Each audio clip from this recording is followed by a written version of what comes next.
Hello and welcome to the debut of Saviors of the Tale, where I take a look at individual characters so that way you don't have to watch a 30-minute video in order to understand why I like them. Instead, you can watch a 10-minute video on why I like them. Fighting games aren't really well known for their story.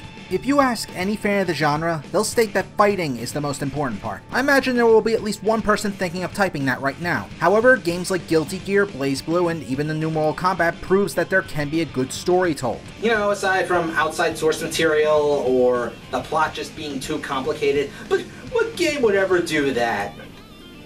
Today, we'll be looking at a fairly popular character in Guilty Gear who, while doesn't have a large role, is easily memorable. So memorable that, of all the side characters of the series, she was the first to be featured in the trailer for Exard.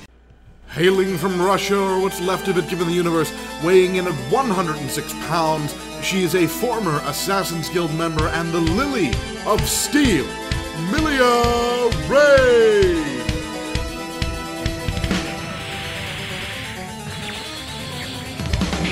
Millia Rage is the beautiful fighter of Guilty Gear that utilizes a combination of her training as an assassin to the dark arts that gave her her magical hair. She's heralded as one of the fastest and easier characters to use. Due to her low defense though, she always needs to be on the move. Her best defense is always a good offense. However, as you might expect, she did not have the happiest of lives. She was an orphan and picked up by the Assassin's Guild. For years, she will be forced into becoming a killing machine. Her psyche damaged and even made multiple attempts to take her own life. As if that wasn't bad enough, she underwent a process to place the forbidden beast Angra inside of her. Forcefully, of course. Zato 1, the leader of the guild, and yes, he really does go by that name, underwent a similar process willingly and lost his sight as a result.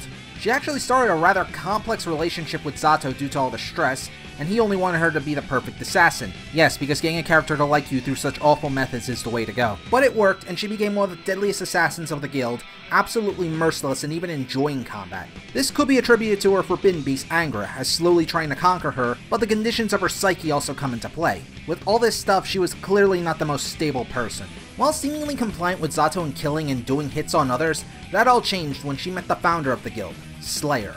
During a job, Millia was easily defeated by Slayer, and really few people can really go up against him except for Bedman apparently. After being in prison, the two had talked, with Slayer helping to free and make her understand what she really wanted, to gain her own future and follow her own path. From then on, she would choose to forsake the path of an assassin, steering away from Zato and be on the run, also she could live the life she wanted to.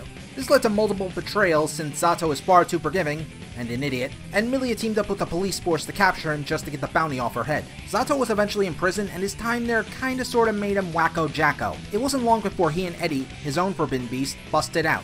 The sad part, Eddie's a relatively normal name in comparison to everything else. I'm looking at you, that man. Hearing he broke out of prison, Millia set off to kill him, wishing to shatter anything that reminded her of the past, and he was just going to come kill her anyway. His death would be the first of many to try and start her path of freedom. But while Zato 1 died, Eddie lived on, using his body as a puppet.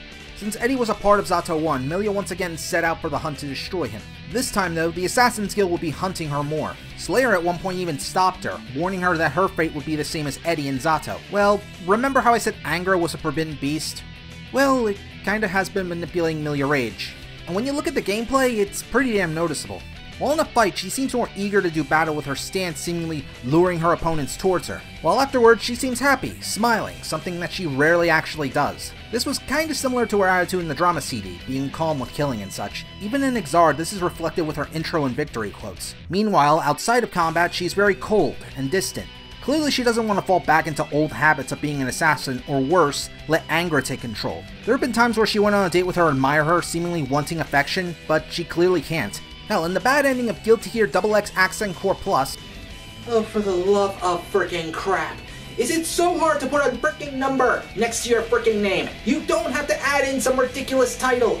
She does lose control, killing Bridget and nearly killing Axel as well.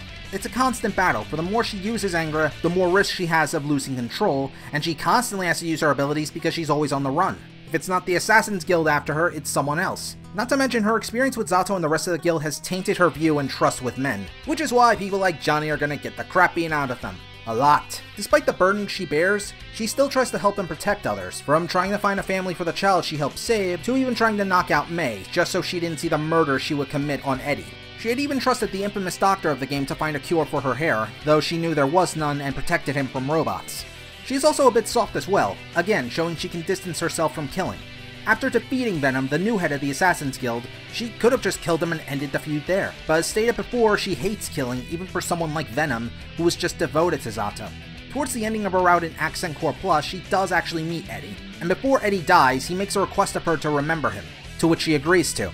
This does kind of show how even in Vengeance and on this warpath, Millie has kind of done the exact opposite of what Slayer told her.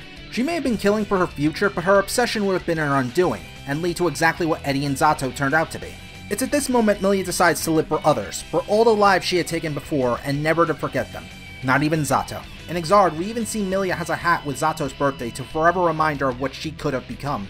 So now we are left with Millia facing a new challenge. Always on the run, having to force herself to maintain control and not become the monster that Zato had become. For the sake of all those she killed, she desires control of not only Angra but the future as well.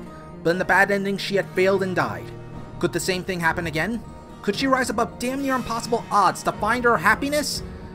The answer is... never really stated. Exard doesn't really mention this at all. Mostly. Now look, I don't hate Exard. There's a lot of things to like about it, especially Elfhelt.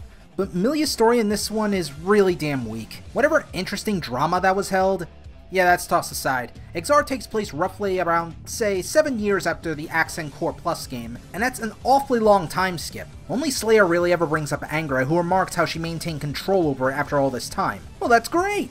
How about we actually see that damn struggle instead of being told about it? Moreover, despite having control over Angra now apparently, she is suddenly outclassed by Zato, the same guy she defeated in all the other games. Why? I don't know, zombie magic I guess. Great, now she needs to find a white mage to help this problem. But in all seriousness, it's a really bad misstep for the story. Still, at the very least, I'll give Exard this much though. I kinda grew to love her new design, and her battle stance actually kinda resembles more of control over Angra. Not to mention, less belts. Unlike Soul Bad Guy. I just really hope they don't go for some cheesy, stupid, happily ever after romance with her and Zato, because that would be really freaking stupid. Despite everything though, Millia Rage remains one of my absolute favorite characters in a fighting game. Whenever I hear someone say how fighting games are only about the fighting, it's not really true. And not only can a fighting game have a good story, even if confusing as hell thanks to certain things being done, like information being left out, even their fighting tells a story about them. And even if the stories are horribly complicated, the most important thing is the characters. Even in a bad story, you can almost always find that gem of a character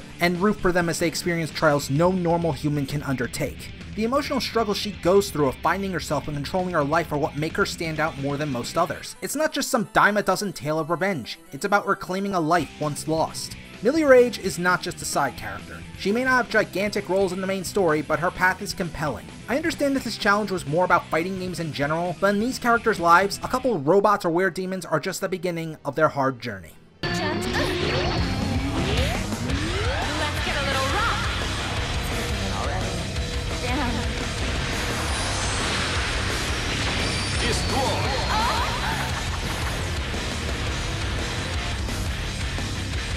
I never wanted this. Millia, win, straight.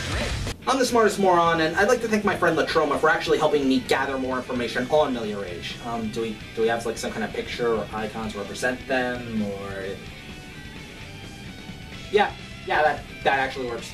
Anyway, I'd like to thank them for helping me out, and with any luck, more new episodes will be on the way, including more Saviors of the Tales. I really hope you enjoyed the new show. Don't worry, I haven't stopped making reviews. You can get the last review on Castlevania Judgment if you wish. Or if you need to speed out the door soon, be sure to catch my quick review of Morph-X. It says a lot when I would rather play a game about Morph from the X-Men cartoon than that game. More content will be coming soon, such as a review on Shadowheart, so be sure to like and subscribe in order to catch it. But if you wish to support me in the meantime, you can check out some of my friends' commission pages. Trust me, the stuff they make is definitely worth the price. Or you can donate to my Patreon page, and ensure that college will not slow me down. Well, not as much. Links are in the description below.